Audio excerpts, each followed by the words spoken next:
Did you know some silly everyday habits are actually making you age faster?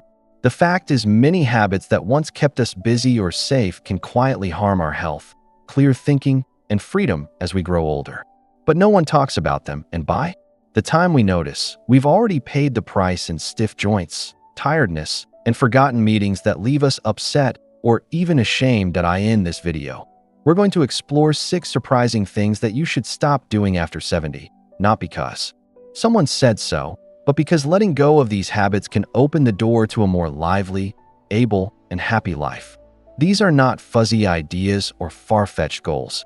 These are patterns many older folks fall into without knowing it, and changing them now might just help you feel more like yourself again. Stay tuned until the end, because you'll not only spot a few of these in your own life, you'll also walk away with easy ways to turn things around starting today. If you haven't signed up yet, I suggest you subscribe and turn on the bell so you don't miss any videos. Your backing helps us keep making good content to teach and lift you up. Let's get into it. Number 1. Avoiding strength-based movement. One of the biggest mistakes people make after 70 is thinking it's safer to slow down and do less. It sounds fair. Your joints might hurt more than they used to, your balance may not feel quite the same, and the thought of lifting anything heavier than a grocery bag might feel scary. So many older adults stop using their muscles altogether, thinking that rest equals safety. But in truth, avoiding strength-based movement is one of the fastest ways to lose freedom, movement, and the chance to live life on your own terms. Muscle doesn't just keep you strong, it keeps you alive. After 70, muscle loss, also known as sarcopenia, begins to speed up unless we work hard to keep it. This isn't about lifting heavy weights at the gym or training like a bodybuilder. It's about keeping the muscles you already have busy. Even small amounts of pushing against weight like body exercises, light hand weights, or stretch bands can make a huge change. The key is doing it often and on purpose. Every step you take, every time you stand up without help, every time you carry a bag or reach for something on a shelf, your muscles are the reason you can do it. Let me tell you about George. He's 82 and used to avoid most bodily tasks after a small fall a few years ago. He was scared to push himself, afraid of getting hurt again. So he stuck to the recliner, the short walks, the known routines. But after a visit to a body worker, he learned that not moving was doing more harm than moving ever could. He started with 5-minute strength routines. Nothing fancy, just standing from a chair without using his hands, lifting soup cans, and working on balance by standing on one leg near the kitchen counter. Within 2 months, his legs felt steadier and his faith in himself started to come back. There's something mighty that happens when you use your body with purpose. It's not just about moving, it's about worth. It's about knowing you can get out of bed without fear, walk through the store without needing to lean on a cart, or get down to the floor to play with your grandchild and know you can get back up. Strength gives you that, and it doesn't take hours a day. Just a few easy, repeated movements can begin to rebuild what time has tried to take away. The reason many people don't talk about this is because strength loss happens quietly. It doesn't hurt, at least not right away. But you notice it in the little things, getting out of breath faster, having trouble with stairs, or needing to lean on your arm just to stand up. The sooner you notice it, the sooner you can turn it around. It's never too late, and you don't need fancy tools. You just need to decide that staying strong matters more than staying still. Number 2. Eating like you did in your 40s. One thing that trips up a lot of people after 70 is thinking they can eat the same way they always have. Same serving sizes, same timing, same comfort foods on repeat. It feels known, it feels easy, and for a long time it might have worked just fine. But your body isn't running on the same fuel system it had 30 years ago. Your body burns food slower, your stomach may be less quick, and your food needs have changed. Yet many folks keep eating out of habit instead of hunger, and that quiet mistake can lead to weight gain, slowness, and even blood sugar problems that sneak up on you. The truth is, after 70, every bite matters more. Your body doesn't need as much food as it used to, but it does need more of the right kinds of food. Foods rich in good stuff, easy to break down, and made to help your bones, brain, and energy levels. That means fewer big servings of heavy meats, thick carbs, or boxed snacks, and more small balanced meals made up of stringy greens, thin proteins, healthy fats, and water-filled fruits. It's not about going hungry, It's about eating in a way that helps how your body works today, not how it worked 30 years ago. Let me tell you about Helen. She's 75 and never thought much about her meals. 3 big ones a day, just like she did her whole life. But she started noticing that after dinner she felt puffy, her energy dropped in the noon hours, and her pants no longer fit the way they used to. Her doctor didn't scold her. He simply asked her to try something new, slightly smaller servings, adding more greens, and paying mind to when she truly felt full.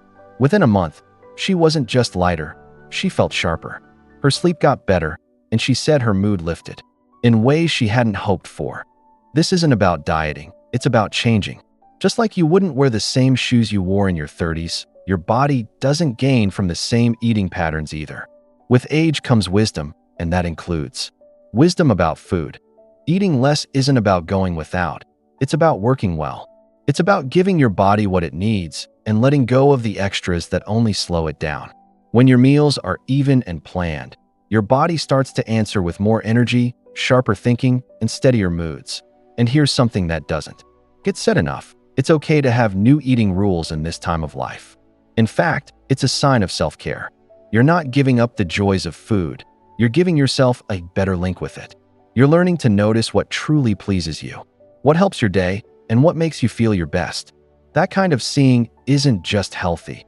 It's freeing. If you're still watching this video and finding these thoughts helpful, please comment number 2 below to let me know you're here.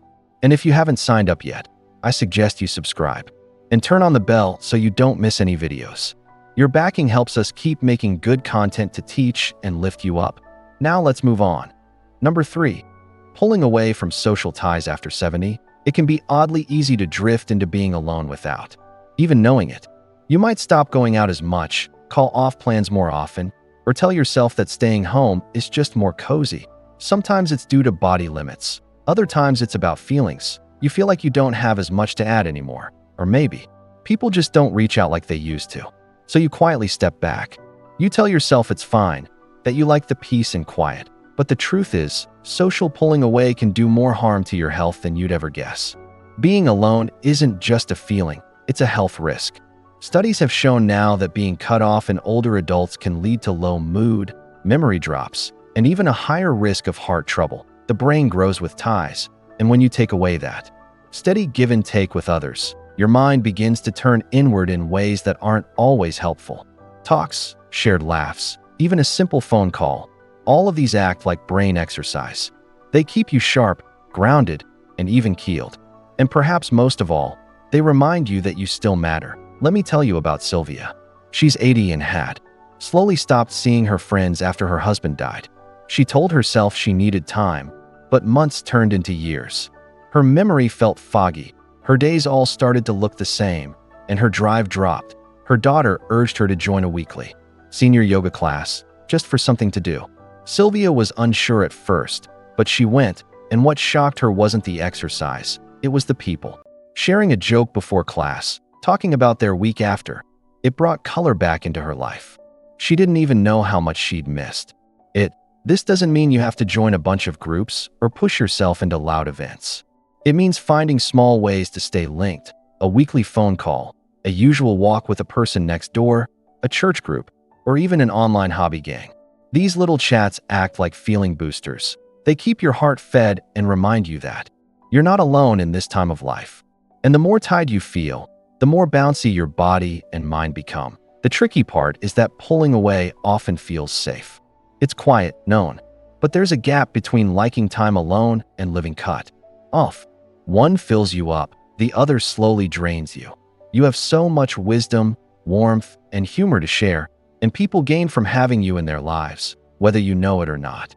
When you reach out, you're not just helping yourself, you're reminding someone else that they're not alone either. Number 4, ignoring small health signs. One of the most risky habits that can sneak in after 70 is brushing off small health signs because they seem minor or known. A little lightheadedness here, a bit of chest tightness there, or maybe just some extra tiredness in the noon hours. You tell yourself it's just part of getting older. You don't want to be showy, you don't want to be a weight, and frankly, you're tired of sitting in waiting rooms. So you ignore it. But ignoring small signs can be a big error, mostly in your later years when early spotting often means the gap between a quick fix and a grave issue. The body becomes more open to harm with age, but it also becomes more talkative. If you're willing to listen, signs that you could once shake off now matter more. That slight puffiness in your ankles could be your heart asking for help. That now and then mix-up might not just be a senior moment. It might be a red flag. And the longer you wait, the harder it becomes to treat, turn around, or handle. Catching things early doesn't make you a worrier, it makes you wise. It gives you choices and power, which are two things worth keeping. Let me share the story of Walter. He's 78 and always saw himself as tough. He didn't like going to the doctor and rarely took anything gravely unless he was in real pain. But he started noticing his seeing was blurrier than usual, and there was a strange tingly feeling in his feet. He chalked it up to age.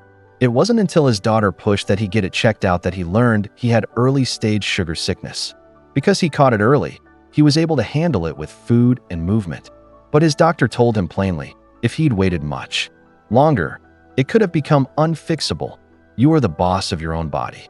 When something feels odd, strange, or just not right, you have every reason to check it out.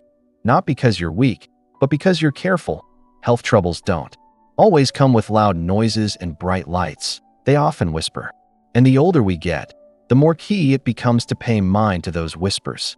Acting quickly can mean shorter healing times, fewer pills, and a better overall end. This also means trusting your gut. If you feel waved off or unheard by a helper, you have the right to ask things, seek other views, and speak up for yourself. You've spent a lifetime looking out for others. Now it's time to use that same care inward. Nobody else lives in your body. Nobody else knows how it feels from the inside. So if something doesn't feel quite right, speak up. That if you're still watching this video and finding these thoughts helpful, please comment number 4 below to let me know you're here. And if you haven't signed up yet, I suggest you subscribe and turn on the bell so you don't miss any videos. Your backing helps us keep making good content to teach and lift you up. Now let's move on. Number 5. Leaning on memory instead of writing things down after 70. One of the most shared yet small thought habits is trusting your memory more than you should. You've always recalled birthdays, meetings, what pills to take and when to take them, and for most of your life that worked just fine. So you keep doing it, saying the day's plan in your head, telling yourself to call someone later, or trying to keep track of your meds without writing anything down. But here's the quiet danger. Memory isn't as steady as it once was, and hanging on it without help can lead to small slips that have big results. Forgetting a meeting is one thing. Forgetting whether you already took your pill is something else fully. And it happens more than people admit. You might take twice by mistake or skip a dose fully, thinking you took it early. That one small time of doubt can grow into real health troubles, mostly with blood-strain meds, sugar pills, or pain helpers. But here's the truth. Writing things down isn't a sign of failing. It's a sign of being wise. It's how you guard your future and cut stress today. Let me tell you about Bill. He's 73 and always took pride in having a sharp mind. He handled all the bills, tracked all the birthdays, and never needed a wall chart. But after missing a doctor meeting and by chance skipping his morning dose twice in 1 week, he saw something had changed. At first he felt ashamed, like he was owning up to being weak. But after starting a simple notebook plan and setting phone rings, he found he wasn't just recalling more, he was worrying less. He said it felt like he'd handed off some of the load he'd been bearing quietly for years. Our brains are doing a lot more than we give them credit for, and after tens of years of life know-how, it's normal and likely for short-term memory to slow down. That doesn't mean you're failing. It means your system needs help. Writing things down, keeping a wall chart on the fridge, using a pill box, or setting a few simple rings on your phone. It's not about being forgetful. It's about setting yourself up for doing well without leaving anything to chance. What often shocks people is how freeing it feels to take things out of your head and put them somewhere you can see. It clears brain space, cuts worry, and builds trust. You stop second-guessing yourself. You stop saying the same mental lists over and over. Instead, you trust the plans you've made, and your mind can finally rest a little. Number 6. Fighting off all technology. One of the most holding back things people over 70 often do, sometimes without knowing it, is fully shutting out new tools. Maybe it feels too much. Maybe you've tried it before and felt angry. Or maybe you've talked yourself into thinking that it's just not for you. You might say things like, "I don't need all that stuff," or "I'm too old to learn," or "I've gotten by just fine without it." And while those words might feel true in the moment, they quietly build a wall between you and tools that could truly make your life easier, safer, and more tied in. Technology doesn't have to mean jumping into online groups or buying every new gadget on the market. It can be as simple as learning how to send a text, use a voice helper to set a reminder, or check your health notes online. These tools aren't just trends, they're lifelines. They help you handle your pills, keep in touch with loved ones, get help in crises, and reach facts in seconds. By saying no to it all, you're not dodging stress, you're growing your need for others. Let me tell you about Louise. She's 79 and used to call her daughter every time she needed to check her meeting times or look up a pill refill. Her daughter lovingly helped, but Louise felt more and more needy. One day her grandson showed her how to use the day chart and reminder app on her phone and how to check her drugstore's website for refills. It wasn't easy at first. There were hiccups, asks, and a few moments of doubt.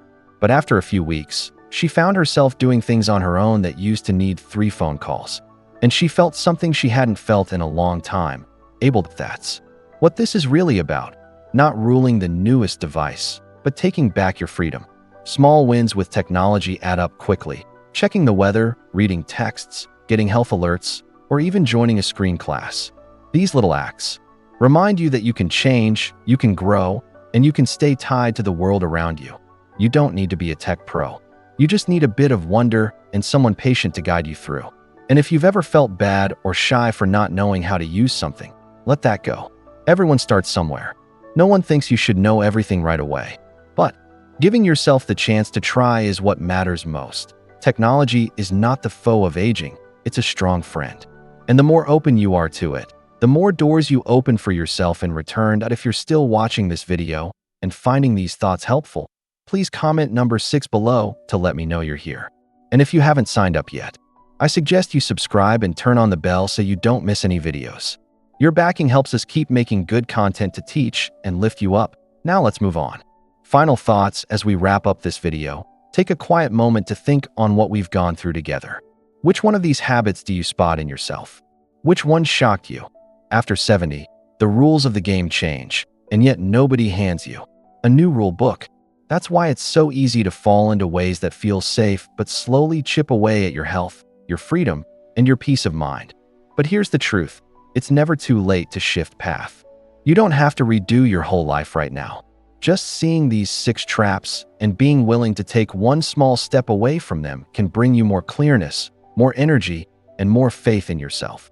Whether it's moving your body a bit more each day, changing your meals to match your needs now, or finally asking someone to walk you through that new phone, you are not falling behind. You are learning to move ahead with care. Aging doesn't mean pulling back, it means rising up with the wisdom you've earned and using it to make the rest of your life lighter, stronger, and more happy. These habits may seem small on top, but every choice you make for your well-being is a statement that you still matter, that your time still matters, and that the best parts of your life are still coming. Thank you for joining us today. We'd love to hear from you. Leave a comment below and share one thing you learned today and how you plan to use it in your life. Your thoughts are key to us, so don't hold back from sharing them. Reading your comments gives us great drive and lifting up. That if you liked this video and found it useful, please like, subscribe, and share. Your backing helps us keep making good content to teach and lift you up. Thanks for watching, and we look forward to seeing you in the next video.